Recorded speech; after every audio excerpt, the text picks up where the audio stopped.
大家好，我是小李子。今天要分享的是股票跟 ETF 的差别。股票是个股，因为公司及种类繁多，常常让人不知道从何选股投资。而 ETF 是比较适合新手快速上手的投资商品。股票和 ETF 的差别主要在于操作手法。若要投资股票的话，事先研究个股，再进行投资；而 ETF 则是选定标的后，即依照该 ETF 的追踪指数内容，一次投资很多标的来分散风险。另外， ETF 和共同基金都是一次投资多个标的，其模式跟买共同基金一样，就是将众多投资人的资金结合起来，再由专业机构负责投资管理，而投资的收益及风险由投资人共同分担。股票到底是什么呢？先了解股票是一家公司在成立时，通常会需要花很多钱，故就会找投资者，也就是股东来投资公司。股票是公司为了筹措资金而发给投资人，也就是股东的所有权证明。对投资人来说，只要花钱买入股票，就能参与公司的盈亏，是用钱赚钱的方法之一。而投资者或股东若是预期并看好公司未来可以往好的方向发展，就会拿钱出来投资该公司，并可以拿到股权，也就是公司所有权的一部分。有了股权后，公司未来有赚钱，就会发放利润给股东，而股东也可以投票决定公司未来的发展。故股票就是股权的实体化，人们可以通过交易来获得股票。公司发放盈余时，股东就可以拿到收益，并且也可以参与股东会来决议公司发展。而股票到底是怎么赚钱的？赚钱方式是赚买卖价格差异。例如，买入股票时花了10万元，1年后价格涨到13万元，卖掉后就能赚到3万元。为什么股票价格会涨呢？股价就是股票的价格，股价则是由市场决定的。当越多人想买时，股价就会上涨；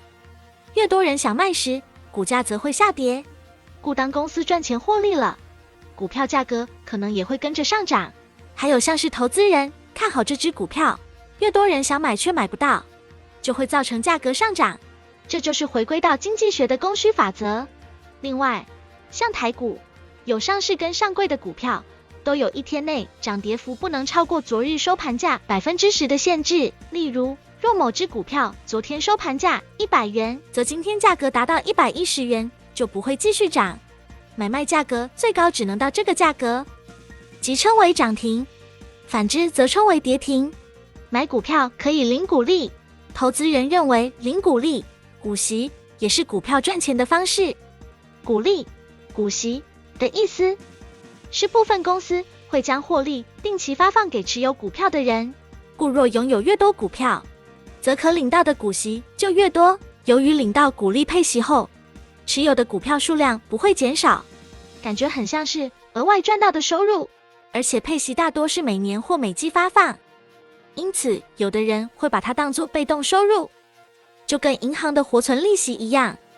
不过，股利、股息来源是公司的获利，股价来源也是获利，因此股息只不过是把一部分股价分配一些出来给投资者。那多少钱才能买股票呢？大家可以透过定期定额或是一股一股的买零股，投资门槛较低。买卖股票除了要准备银行账户，在股票是称为交割户，另也要开一个证券户。证券户是拿来存放股票的，是要跟券商开户的。现在大多也能够采取线上开户。开户同时也要选择用哪个银行账户交割，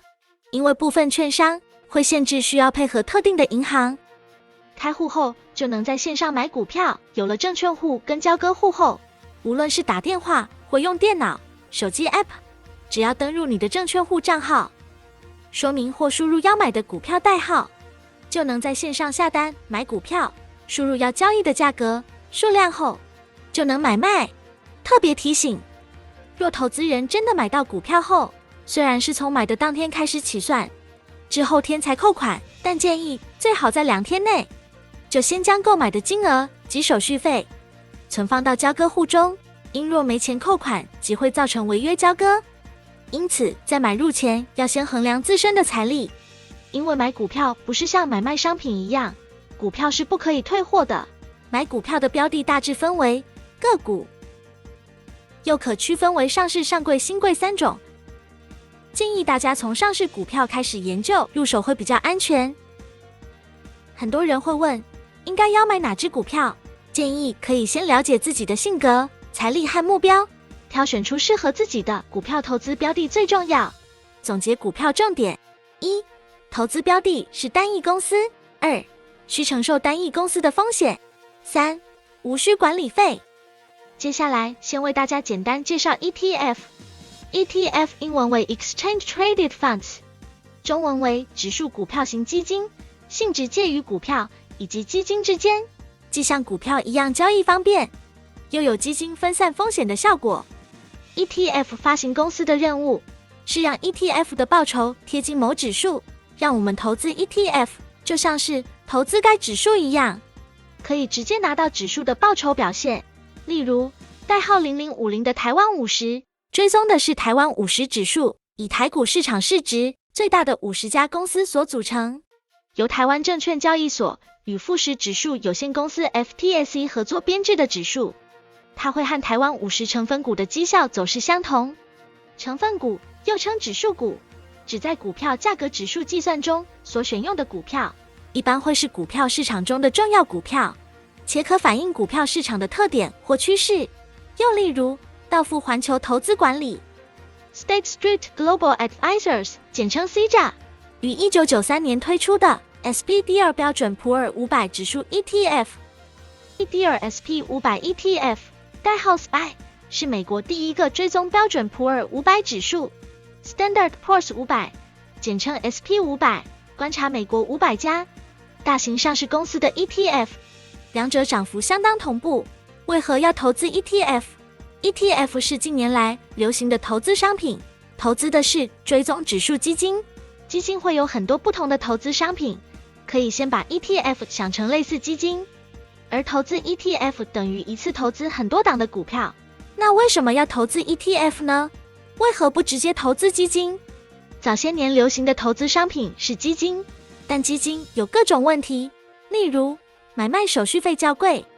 经理人绩效参差不齐，以及每年收取高额的管理费用等。在这样的情况下，开始有了不同的投资商品，那就是 ETF。ETF 的投资方法较好理解，每档 ETF 在一开始都会设置选股逻辑，也就是该档 ETF 的指数编撰规则。例如台股热门 ETF 0050的选股逻辑是，买入台湾前50大市值的上市公司之后，基金经理人就会照着选股逻辑来买股票，而不是依照基金经理人的主观思维进行炒作。在这样的情况下， ETF 相对于基金就有几个优势，例如较低的管理费用，依照选股逻辑操作，不会有经理人乱选股问题，买卖手续费仅需 0.1% 交易税，故可以把 ETF 想成是基金的改良版。只需要挑选到一档好的选股逻辑 ETF，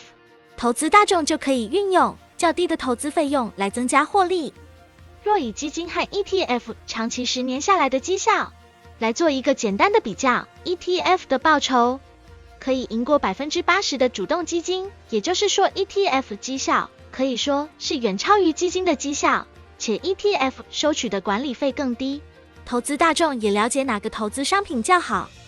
故这就是为什么近几年来ETF 投资成为了主流趋势。总结 ETF 重点： 1. ETF 交易方便，投资人只要开立台股证券账户，就可以像交易股票一样交易 ETF， 盘中也可及时买进卖出，不用像传统共同基金有着繁琐的申购及赎回手续。另外，就算投资美股 ETF 也一样，投资人也可透过副委托或是海外券商来交易。2. ETF 投资组合透明度高，发行公司每日会将持股状况向市场参与券商公布，并定期向公众发布。投资标的可持有多家公司，不会像股票只有单一公司，故投资风险影响较小。3. ETF 需支付管理费，采被动式管理，可避免较多的人为因素干扰，也可以降低管理费用。若和一般共同基金比较，ETF 仅需依成分股变动来调整，有着相对较低的管理费用，而且交易税也比一般股票来得低。最后提醒 ，ETF 若太频繁买卖，会失去被动投资的本益。也要注意 ，ETF 投资商品也会被短线投资者滥用。约翰伯格在财经媒体万里富《The Motley Fool》中有说到 ，ETF 就是把指数型基金放在交易所内即时买卖，在买卖股票的地方买卖基金，就是投资人买卖 ETF 在做的事情。这句话也透露出伯格对 ETF 的顾虑，因为太容易买卖，导致很多人短线的买进卖出，失去了被动投资的本益。被动投资是用买进持有的策略来管理投资组合，组合内可以包含个股或是 ETF， 而这样做并不是为了快速获利，也不是靠着孤注一掷而致富，是为了随着时间推移累积财富，并追求整体资产长期稳健的成长。结论：投资都是有风险的，任何与金钱有关的交易，尤其是高利润的投资活动，投资人要评估自我可以承受的风险程度，去达到预期的结果。因为事实上，有时投资标的虽然是高风险，但不等于是高回报哦。